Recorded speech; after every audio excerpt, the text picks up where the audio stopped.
Esta historia tiene como protagonistas a tres hermanas pequeñas de 7, 9 y 10 años respectivamente. Estas hermanas, si bien son uruguayas, tenían familiares en Santa Victoria do Palmar, en Brasil. Allí había un campo y estas chicas iban muy seguido para visitar a su abuelo. A las tres les encantaba ir a ese campo porque podían jugar, correr por todos lados y divertirse. Un día como tantos, ellas jugaban y se divertían muchísimo en una hamaca que su propio abuelo les había atado a un árbol. Las tres se reían a carcajadas mientras se hamacaban en ese árbol en medio del campo. Las horas pasaban y pasaban hasta que, en un determinado momento del día, cuando el sol comenzó a arañar el horizonte, el padre las llamó y les gritó que fueran rápidamente a comer porque la cena estaba casi lista. A las hermanas les costó, pero finalmente tuvieron que dar por terminada aquella tarde de juegos, así que se bajaron de la hamaca y se fueron a comer.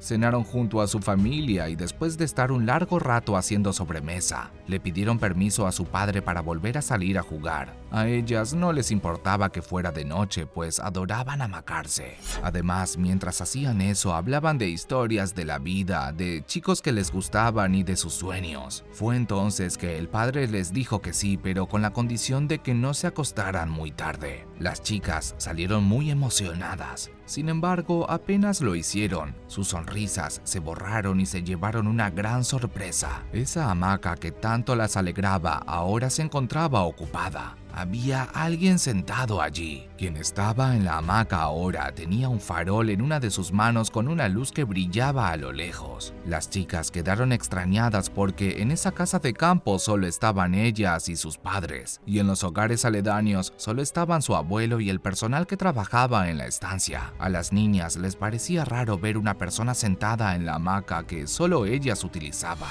Las hermanas, un poco asustadas y haciendo todo el silencio que pudieron, se acercaron lentamente para ver quién era el intruso que estaba utilizando su hamaca. Cuando estuvieron a unos metros, se les hizo un nudo en la garganta. Al enfocar bien su vista hacia el individuo que tenían enfrente, vieron algo que les heló la sangre. Aquella presencia carecía completamente de cabeza. Luego de notar eso, las chicas salieron a los gritos y aterrorizadas y se metieron como pudieron en la casa. Su papá las vio entrar y les preguntó qué les ocurría. Casi tartamudeando, les dijeron que afuera había una persona sin cabeza sentada en la hamaca. Aunque no les creyó al principio, el padre salió afuera para revisar. Cuando las niñas fueron tras él, encontraron la hamaca vacía y meciéndose al compás del viento helado. El padre les dijo que evidentemente estaban asustadas y que se habían imaginado todo aquello. Sin embargo, las tres hermanas sabían que lo que habían visto era real y eso las ponía demasiado nerviosas. Sin más opción, las niñas entraron a la casa y se fueron a su habitación a dormir.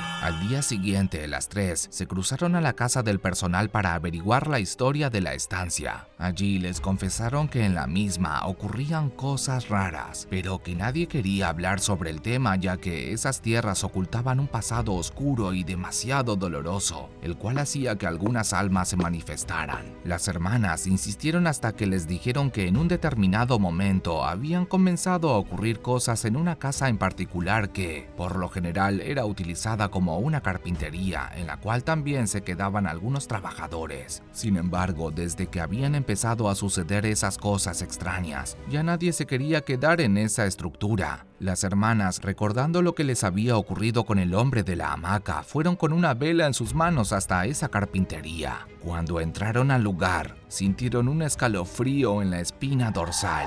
De repente, empezaron a escuchar algunos ruidos en la oscuridad. Al mismo tiempo, una sombra tan oscura como la noche misma atravesó el salón a una velocidad impresionante. Cuando las chicas vieron, se dieron cuenta de que ninguna de ellas era la culpable de proyectar esa sombra. Dieron media vuelta y se pusieron a buscar la salida. Cuando se estaban empezando a acercar al exterior, escucharon otros ruidos perturbadores, sonidos de de cadenas, lamentos, ruidos parecidos a los que hace alguien al arañar la pared. Completamente nerviosas, las chicas se apuraron a buscar una salida. Durante varios minutos, las tres hermanas se vieron imposibilitadas de escapar de ese sitio ya que no hallaban una vía para salir. Sin embargo, ellas pudieron huir del lugar antes de que la noche finalizara. Después de correr hasta la casa, se metieron a su habitación y se quedaron allí hasta la llegada del amanecer. Al día siguiente, el abuelo tocó a su puerta y decidió confesarles la verdad del asunto. Le costó un poco, ya que obviamente no quería que las niñas se traumaran. Aún así, les contó que en ese mismo lugar, muchos años atrás, cuando la estancia pertenecía a otras personas, se desarrollaba el tráfico ilegal de esclavos con total impunidad.